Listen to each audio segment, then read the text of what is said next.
La tercera llegada.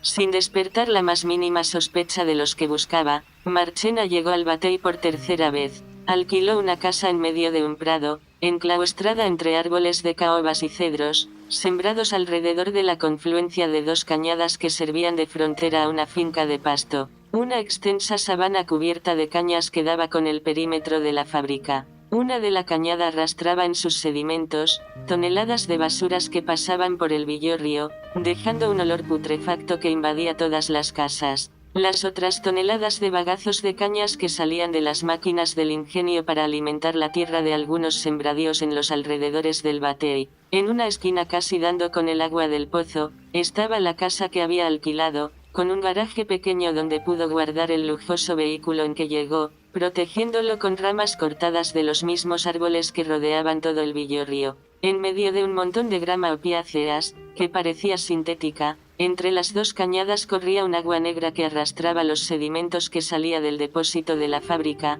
cubriendo los senderos que daban a la empalizada del Batey. Marchena cubrió con ramos de eucaliptos la capota del vehículo, con una hermeticidad tan fuerte que no permitía entrar una pizca de aire. Pasado 3 días se formó una cama de charamicos, de hojas secas y de rastrojos de estalagmitas encima de la capota que comenzó a hundirse rompiendo el cristal delantero. Los cristales del vehículo tintados de gris protegían los asientos y no dejaban ver desde afuera todo lo que había dentro, donde guardaba la mayoría de los trajes que usaba para su trabajo de investigación. Al romperse el cristal delantero se vio obligado a buscar unas hojas de zinc para taparlo por encima de los charamicos. El vehículo lo había adquirido, con la mitad del dinero pagado por un amigo de su compadre, por darle un julepe a uno de sus socios, un empresario parisino que supuestamente lo estaba engañando con su amante. La otra mitad del dinero la dividió en dos, con una parte se financió parte de un apartamento para su oficina, y la otra fue utilizada para realizar varios viajes de visitas a centros nocturnos del paraje. En los lugares gastaba grandes sumas en bebidas y convites, junto a gentes desconocidas, que lo rodeaban celebrando su jerga. Noche tras noche preparaba la destartalada camioneta, comprada en el pueblo con el dinero de la venta del chirimbolo. Ayudado por algunos amigos de bebidas, la arrastraba hasta la casa del Prado, le cambiaba algunas piezas, le montaba el motor del nuevo auto y cuando estaba lista se replanteaba los movimientos. Observando el lodo en las callejuelas de los cañaverales donde se atascaban los neumáticos de los carretones arrastrados por los bueyes. La carrocería llena de óxido, la capota y las puertas a punto de desplomarse, las 4 ruedas queriendo salir volando, y el humo que dejaba entre las cañas, destacaban la camioneta entre las empalizadas y los surcos, levantando el polvillo en los estrechos caminos, dispuesta para disimular el objetivo de su misión. Por la forma híbrida del vehículo, se le restaba importancia a su presencia en los callejones del Batey. Algunos de los mecánicos se llenaban de curiosidad, al ver los sellos donde habían sido compradas las piezas para armar su engranaje, alegando que no se trataba de un simple supervisor de los cortadores. Atacada entre el lodo de las callejuelas, se movía con esfuerzo, llevando a su dueño a encontrarse en los caminos con varios amigos, carroñeros mal vestidos y huraños que usaba como sus acompañantes cada vez que iba a una celebración. Una parte de los que habían acompañado a Meléndez en sus jergas cabaretina. La tercera noche de estacionado en el lugar, se sentó en la casa a revisar papeles. Pasando lista se percató de la cantidad de adeptos que tenía en el Batey. Cada vez que entraba a un bar se iba dando cuenta que de repente se había convertido en un líder comunitario, herencia de su padre. Desde que el sol comenzaba a ocultarse, los compañeros los esperaban en la puerta de la vivienda, se enganchaban en la vieja camioneta como morrallas de acero, y salían a hacer las visitas a los bares de otros bateyes, donde se juntaban varios grupos, compartiendo añoranzas entre botellas de ron y cajas de cigarrillos. Llegaban al lugar con el crepúsculo. Se organizaban las sillas en círculo alrededor del investigador, con el fin de pedir bebidas al granel, donde todos los presentes tomaban la suya en canastillas de higüeros y jarra de hojalata. Se sentaban en concilio celebrando festejos que muchas veces terminaban al amanecer. La lluviosa tarde de un sábado de fiesta, víspera del fin de verano, de camino al nuevo bar del Batey, el sicario concretó una información que le sirvió de canal para averiguar lo que buscaba. Alguien se le acercó, le comentó sobre el paradero de la susodicha Teodosia Filemón, mujer a la que todos conocían como Marieta la Rompecama, quien llena de optimismo le había proporcionado a un hombre del gobierno una noche de placer que terminó en desgracia. Casi todo el mundo en el Batey se había enterado de la historia, a través del sufrimiento de la mujer después de la pérdida de los dientes.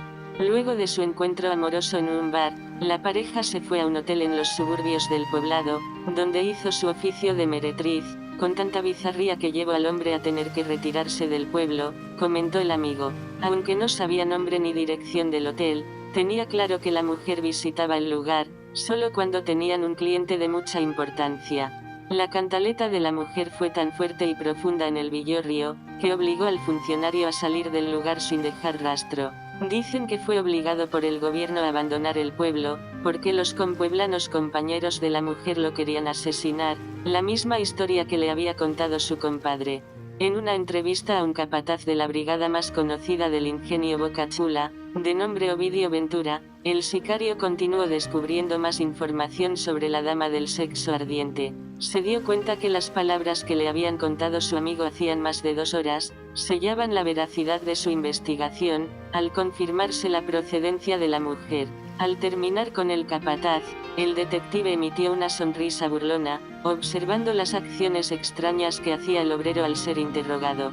Buscando evadir las respuestas a todas las preguntas que le hacía el investigador, el hombre comenzó a triturar las palabras. Los nervios se le alteraron cuando descubrió que su interlocutor se había dado cuenta que sus expresiones coincidían con las historias que se tejían entre los campos, sobre la mujer del cabaret. Para no despertar sospecha e incurrir en zozobras con los compueblanos, el detective asesinó al capataz con la figa de un punzón que llevaba en el vehículo.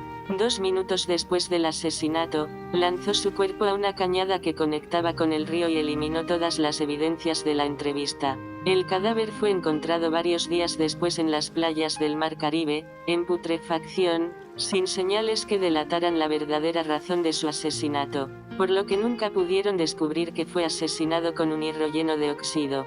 Después de la muerte de su primer informante, Marchena continuó averiguando sobre el paradero de la mujer, en las calles del Batey. Había hablado con varias personas, que les testificaban la misma información sobre Marieta la Rompecama. 10 días habían pasado de la muerte de Ovidio, cuando llegó a la casa con el sol poniéndose sobre su techo. Se encontró en la puerta, una antigua vecina de la Rompecama que se había mudado detrás de su casa. Entre lágrimas y tristeza cubierta de curiosidad, la amiga les suministró alguna información sobre un bar en que trabajaba una meretriz, que volvía loca a los hombres con sus movimientos eróticos. En el lugar los visitantes hacían filas para acostarse con la mujer después de la exhibición. Le contó que la dama hacía historia en todos los villorrios de la comarca, que era la atracción del lugar, y que tenía a los hombres vueltos locos, sacándolos de sus obligaciones responsables al momento de recibir el cobro. El tercer informante no sabía cómo se llamaba esa mujer, pero por las palabras de los interfectos en las calles sabía que la Rompecama era muy parecida a la persona que buscaba. Ese nombre había recorrido los senderos de la alborada territorial, en boca de todos los asistentes a los expendios de bebidas donde laboraba. Era conocida por algunos valientes en los bateyes, que también querían su momento en las nubes. Muchos desde que salían de las cañas se plantaban en los bares hasta bien entrada la noche, buscando como objetivo sorber un minuto de placer al lado de la reina del Libidine. Tenía fama de ser la mujer en la que todos ponían la mira desde que llegaban al bar. La desdichada mujer que le contó el relato, murió de un disparo en la cabeza cuando terminó la última palabra. La bala salida de la rama de un árbol detrás de una casa sin techo, donde se reunió con el investigador para el suministro de la información, fue a parar a la cabeza de la dama dejándola tendida en el suelo, en medio de un charco de sangre que el sicario limpió rápidamente sin dejar nada de rastro. El cadáver de la delatora fue lanzado en una furnia que había detrás de la casa del investigador, quien quiso comprobar la información esa misma noche. Para salir en busca de la dama que había embrujado el pene a su amigo, Marchena se valió de un hermoso traje color crema que llevaba exclusivamente para ocasiones de una celebración placentera en algún bar de la comarca. protegido por su camisón de gabán, se transportaba por los enlodados caminos, con su cerebro ocupado por pensamientos escuálidos de informaciones ficticias que los difuntos informantes le habían otorgado una hora antes de morir. Mientras los gritos, la risa y los movimientos de sus compañeros se multiplicaban en eco dentro del vehículo, haciéndolo olvidar por momento la descripción de la mujer de la que les habían hablado sus informantes. En el universo, una nube negra cubría el cielo tapando la bóveda gris y el reflejo de la estrella. Varios amigos que caminaban junto a él donde quiera que hubiese bebidas, los acompañaron hasta el famoso bar.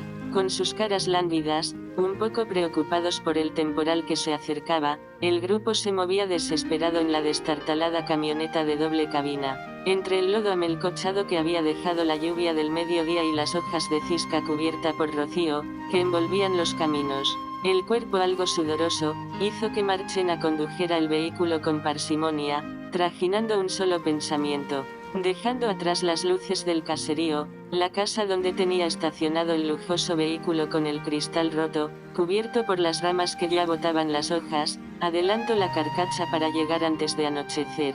Pasaban las 4 de la tarde, el grupo se internó entre los enlodados caminos de los cañaverales con dirección al bar. Llegaron al complejo con la luz amarillenta del sol posándose sobre el último techo del establecimiento. El complejo, rodeado de árboles, sembrados en filas a la orilla de la meseta, decoraba un espacio que los dueños aspiraban a convertir en un centro turístico en medio de las grandes extensiones de cañas. Se componía de varios espacios que tenían como centro el bar, un comedor, unos reservados, algunas habitaciones, y estrechos pasillos por donde se manejaban las mujeres que exhibían su cuerpo a medio vestir en toda la plaza. El lugar se encontraba insertado al final del valle, sobre dos muros de tierra que se habían formado por la sedimentación de los glaciares que arrastraba la resina de la colina. Al final un pasillo que llegaba al contradique, en el que se retenía todo el material depositado en una de las cañadas que pasaba frente a la casa del investigador, donde se estableció con el carro último modelo que se había comprado al llegar al batey. Alucinado por la excitación bravía del olor que producía el sedimento, comenzó a reírse como un loco al darse cuenta de su encuentro con la verdadera razón por la que se insertó en los bateyes. Rápidamente el investigador con la cabeza entre el pecho se estableció en la cantina del bar y pidió bebidas al granel para todo el que estaba en el lugar. Sin percatarse de su hazaña, todos los ojos cayeron sobre el agente, antes de que se ubicara en la mesa.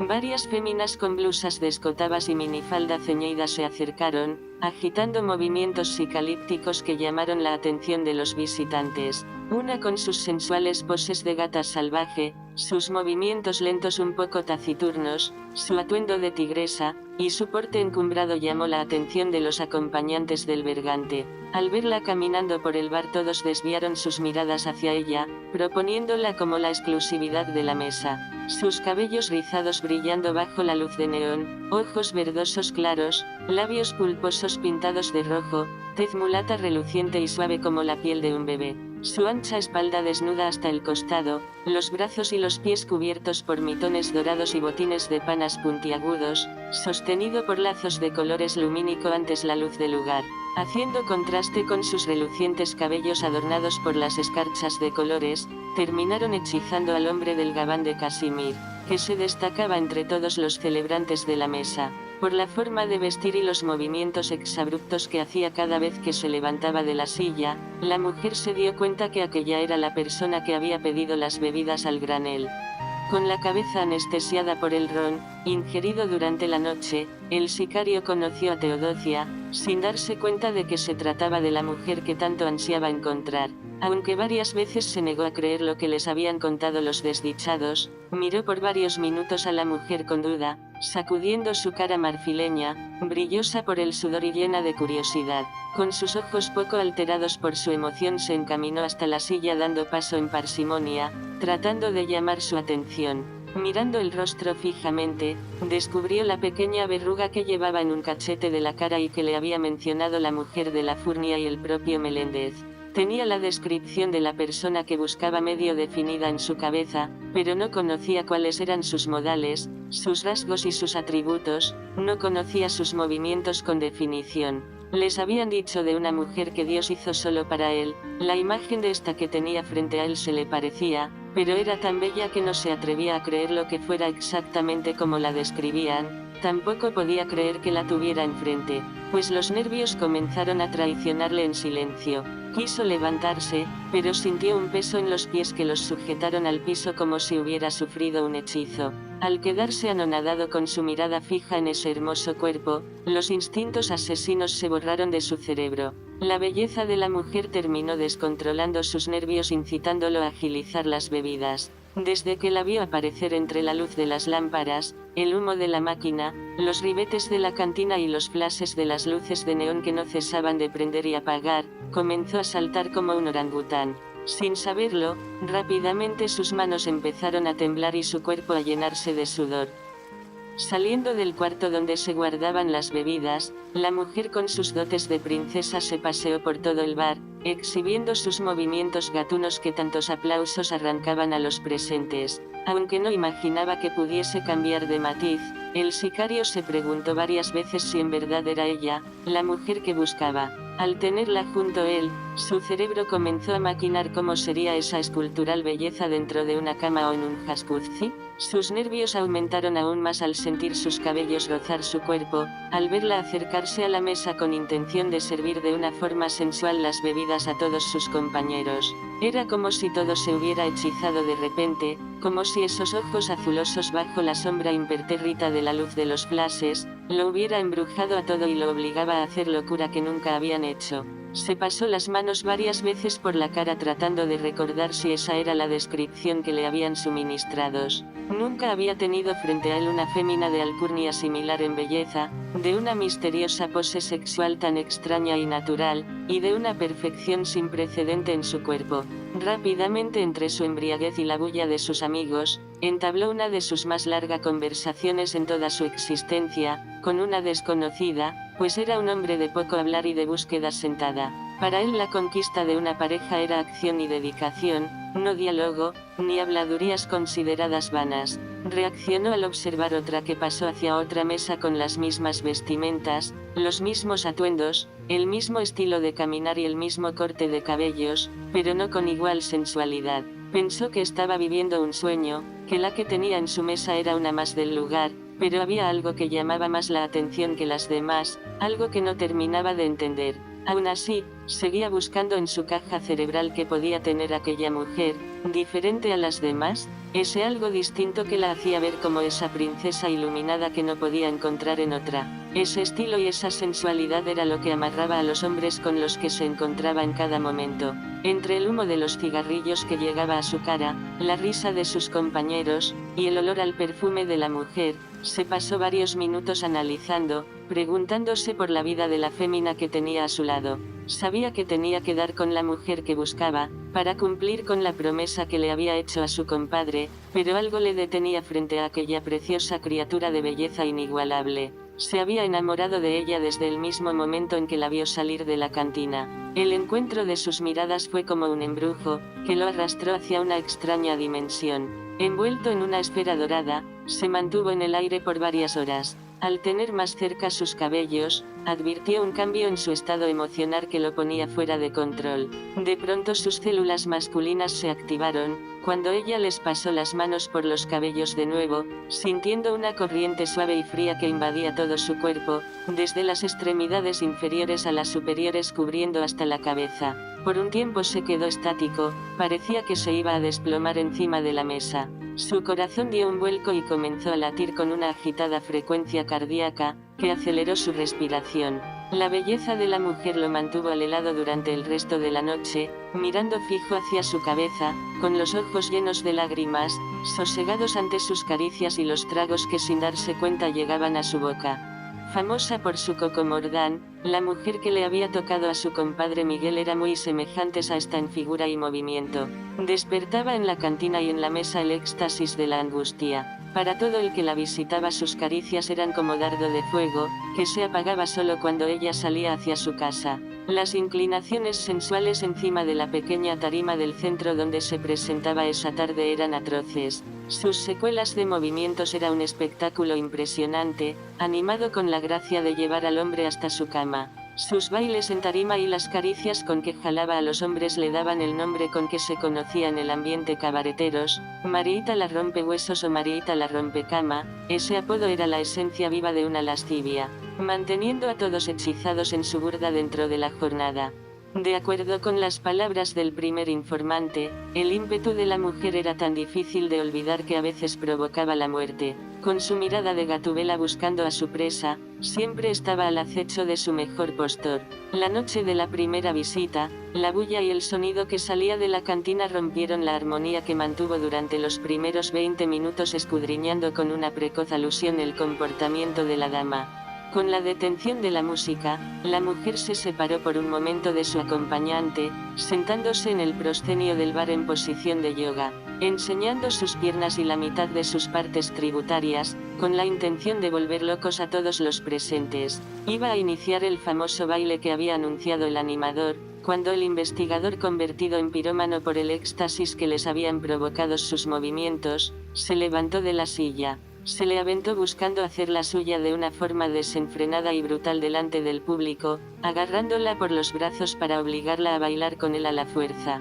Por mucho tiempo, el nombre de la meretriz se posaba en los altares de la elevación humana entre los lugareños, como el símbolo de una diosa, que llevaba el arrobamiento desde el mismo centro del universo. En plena etapa de su juventud, como una geisha iba de visita hacia lugares donde tenían que recoger las sillas y mesas de otros negocios, para implantarlo donde ella se presentaba con sus famosos movimientos eróticos, sus bailes sensuales que volvían locos a los hombres. En su momento cuando se aproximaba a la pista, con sus felinas inclinaciones amatorias sin control, semejaba la misma cara diabólicas de una acémila romántica, en las que se figuraban los exóticos bailes de samba, hindúes y árabes, con lo que todos se llenaban de euforia y algarabía, tratando de tocarla. Los dueños de los divertimentos en los que se presentaba, tenían que auxiliar a los hombres de dictamen dilatorio en el arte de las fiestas cabareteras. Luego de pasado el cortejo de la diosa por los senderos del fuego,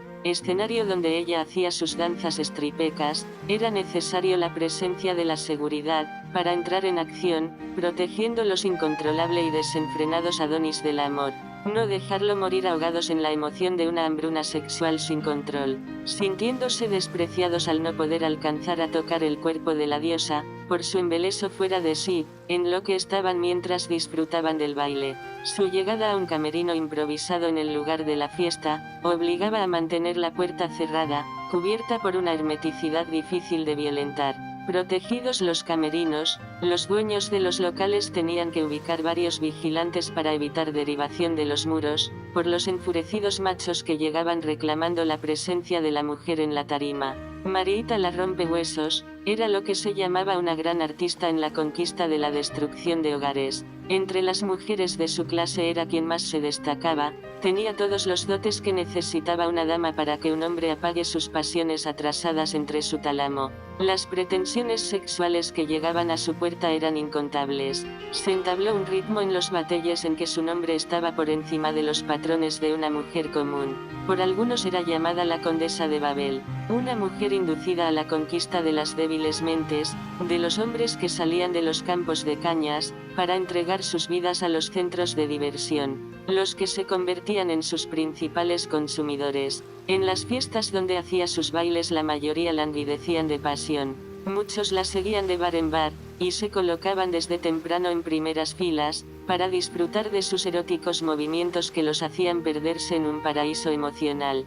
Deseada por los dueños de los negocios de diversión de toda la región, para que formara parte de su staff de animadores y creadores de entretenimientos exclusivos del lugar. Los empresarios de los centros de diversión ofrecían suma de dineros exorbitantes para que ella hiciera el espectáculo en su bar. Cuando no podían buscaban la manera de contratarla en secreto con la intención de que se presentara con sus zapateos y sus movimientos de cintura, aunque fuera una vez por semana en cualquier bar de la zona. Como rebaños de corderos, al momento de verla en sus enternecedores bailes, todos caían prendados a sus pies, tratando de rozarla como Jesús cuando andaba entre los feligreses sanando a los enfermos. Querían tocar, aunque fuera un dedo de su suave, hermosa y lavada piel. Para visitarla a su camerino se hacían filas que salían de la entrada del bar hasta la calle, y se ponían tiempo de duración, para que todos pudieran estar con ella, de acuerdo con la cantidad de dineros pagados. Desde la primera cita, nadie quería dejar de volver de nuevo a visitarla. Muchos dejaban el total de su cobro de la semana en la cantina de la taberna, con la esperanza de poder entrar a su camerino a hacer la suya, aunque fuera un minuto. Para las mayorías de sus visitantes, las caricias eran como actos de hechizos que los mantenían hipnotizados durante las siguientes 2 semanas, recordando su hermosura como si la tuvieran impregnada en su cerebro. Frente a ella, Marchena no sabía qué hacer. Era como si él también hubiera caído en sus garras. Sus compañeros los miraban con penas. Con el gesto de su mirada de gata en celo, se acercó al bergante, acarició su espalda como siempre lo hacía con sus clientes y lo dejó caer en la silla como si hubiera sido chupado por una bruja, con el rostro como un papel blanco. Lo que mucho deducían que era donde estaba el éxito de su conquista.